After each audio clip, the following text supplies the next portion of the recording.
We're going to look into health and social care, having completed units 1 to 4. We'll then look into the assignment discussion on the various assignment that learners need to submit after the last learning outcome discussed. Okay, my name is Daniel Mensa and I'm your lecturer for today. Okay, good. One of the key discussion that we looked into was to look at to assignment 1.1, and in this assignment learners are meant to discuss the importance of data in health and social care planning. The importance of data in health and social planning. So key things that we expect that learners should be able to throw more light or bring their understanding to par is to one, be able to mention the data used for individual care, and then the data used for research and planning. Those are key things that you expect that learners should bring to bear and throw more light and discuss that to understanding of the question. Okay, so areas like to understand more about diseases, to develop treatments and prevent disease, to plan for the NHS, if that is UK as a case study, to improve about patient safety, and to evaluate government and NHS policy. Okay, these are things that we expect that you have to discuss. But the word you discuss, so you need to be very, very detailed in your explanation why it is important for data to play a major health and social care planning. Okay, so these are things that we expect that you throw more light on and establish more points as a learner. Okay. Okay. So when you take data, the usage of data for individual care, then you have to expatiate on why that rate is very important. If you take for research and planning, then we have to explain what does it help for data, for the country or the hospitals to plan and all that. So these are things that we expect that you throw more light on. Now, when we get to 1.2, is to explain the influence of demography on social planning and delivery. Explain the influence of demography on service planning and delivery. Okay. Okay. And that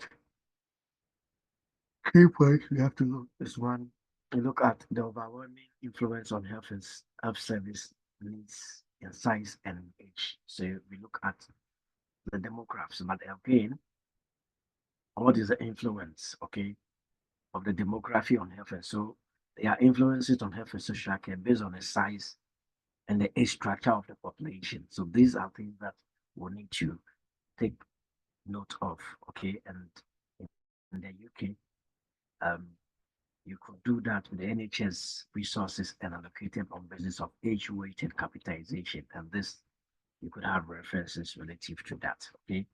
So, and then the second point we have to identify and take note is the local population health needs. These are influences that play a major role in our discussion in terms of the question that have been posed. The local population health needs can vary significantly as a result of the proportions of different ethnic groups in the population.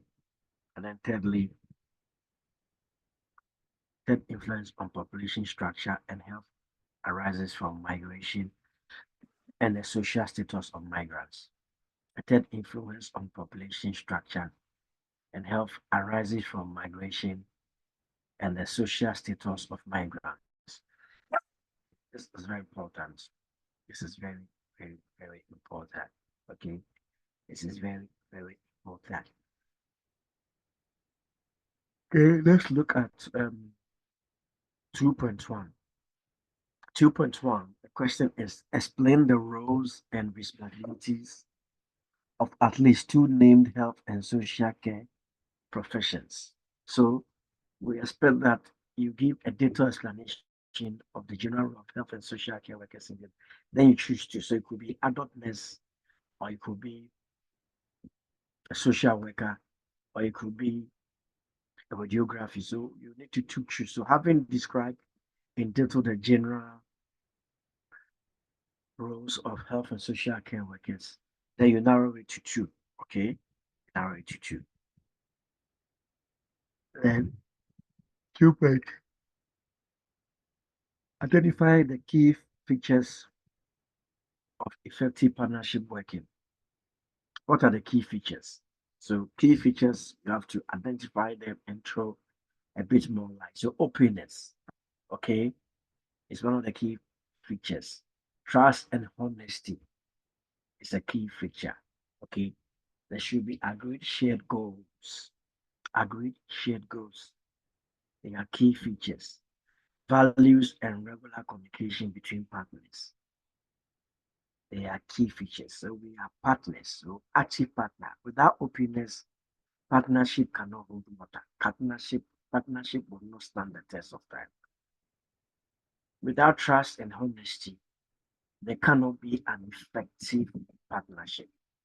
You know, without agreed shared goals, there cannot be effective partnership. Without values and regular communication between parties, there cannot be what agreed communication between partners. So these are key features that we expect that effective partnership would hold. And then we have what we call discuss the influences on health determinants. Describe the influences on health determinants. That's 3.1. Discuss the influences on health determinants. So we have determinants of health. What are some of it? Nutrition. Those are determinants of a good nutrition, what you may say balanced diet. A good lifestyle would help and shape you to have a healthy lifestyle. The environment as well. The environment that you live in, it helps. You know, your genetics, what we call hereditary genetics. Because these are core determining factors that you can mention when it comes to health determinants, and you have to discuss. In other words, you need to compare and contrast, okay? So to make your point why they are health determinants, okay? All right. So let's look into the 3.2. 3.2 is explain how inequalities of opportunity can impact on the health and well-being of an individual.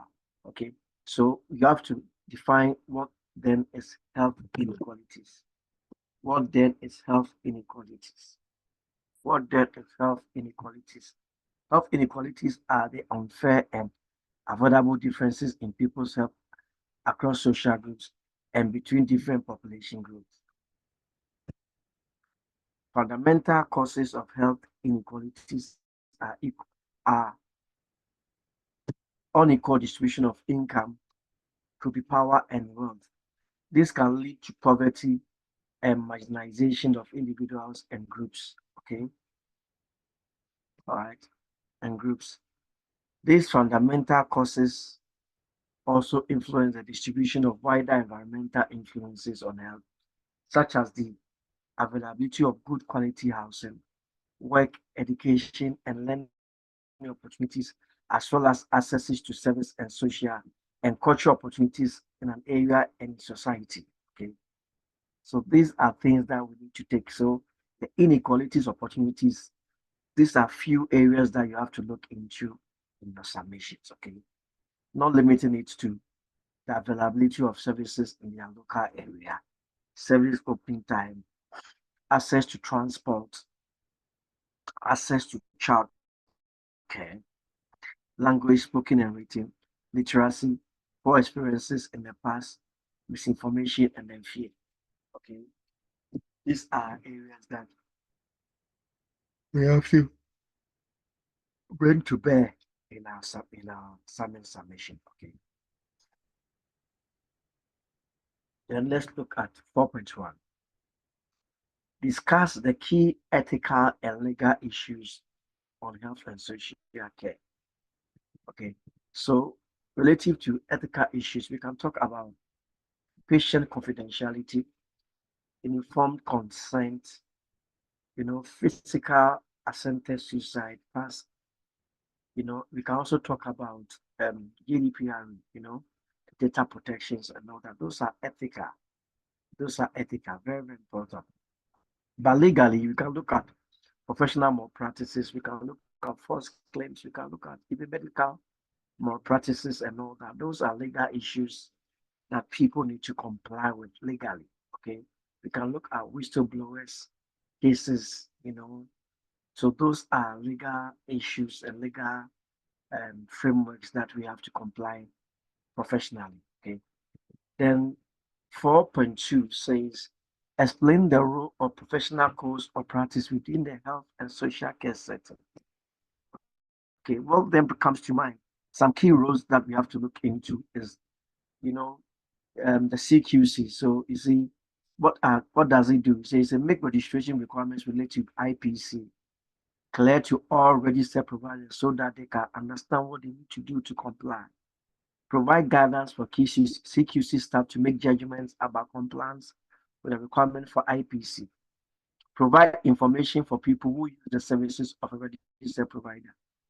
Provide information for commissioners of services on what they should expect of their providers, and provide information for the general public. So these are professional codes of practice within the health and social care settings, and we need to comply.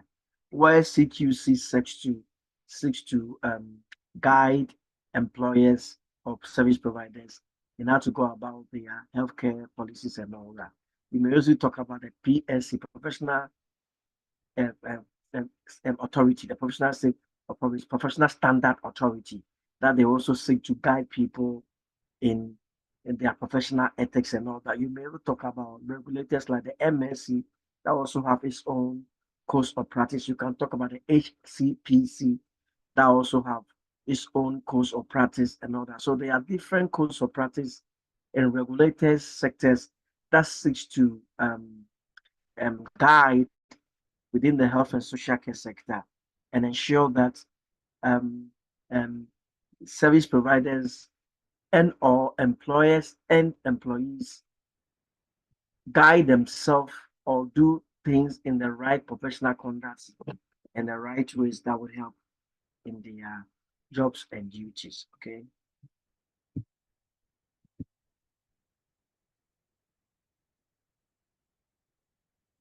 So these are some of the things that we need to understand and do.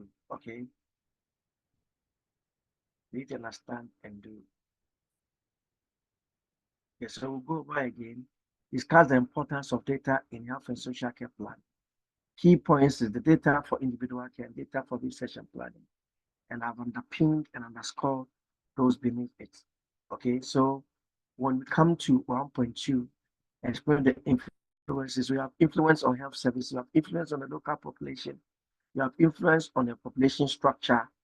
You understand? I've given some references that the next can look into. Okay. Then if you look at 2.1, explain the roles and responsibilities of at least two named health and social care professions. So we have the general role of health and social care workers in detail. Then you choose two among those, okay? To be adult nurses or any other. Then identify the key features. As the key features should be openness, trust, and honesty, agree and explain. Once you've identified, you have to justify why you've identified those things as the key features for active participation or active partnership, okay? Then you discuss the influence on health determinants. Determinants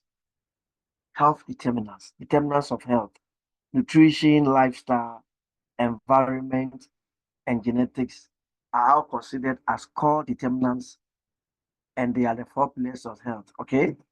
Nutrition, lifestyle, environment, and genetics. All right? Okay. And then 3.2, explain how inequalities impact health and social care. So These are health inequalities that are unfair and avoidable differences. Okay, fundamental causes of health inequalities are unequal distribution of income, power, and wealth. This can lead to poverty and marginalization of individuals and groups. Okay, these fundamental causes also influence the distribution of wider environmental influences on health, such as the availability of good quality housing, work, education, and learning opportunities, as well as access to service and social and cultural opportunities in an area and in society. Okay. So one, you have to look into the availability of services in their local area, service opening times, access to transport, access to childcare, language, spoken and written literacy, poor experiences in the past, misinformation and fear. Okay. And then lastly, discuss the ethical. So the ethical, we can relate them to confidential issues, informed consent. Consent, very important. Everything you have to seek consent. You have to ensure that you do what we call person-centered care. Okay, very important. So these are ethical things, when it comes to health and social care. But legal things you can look into are professional malpractices, medication errors, and all that. They all fall under professional malpractices. Okay, and then false claims, forging issues and all that. And then whistleblower cases, those are professional malpractices, and those are issues that fall under legal framework. Okay, then you can look into explain the role of professional codes of practice within the health and social care. I've explained that there are different professional codes of practices. So if you take the MSc, they regulate nurses and they have their professional code of practice that nurses need to follow. Okay, if you talk about the GMC have professional code of ethics within doctors need to follow. Okay, then if you talk about the ACPC, they regulate social workers or other allied professionals like radiographers and lab technicians and all of that. Okay, very important. And the CQC does general checks and general guidance and general investigation for healthcare providers and employees as well. Okay, so these are some discussion for this particular assignment. And I believe you have any questions, you can let us know and we'll look into it. Okay, thank you so much and have a lovely day. Okay, bye.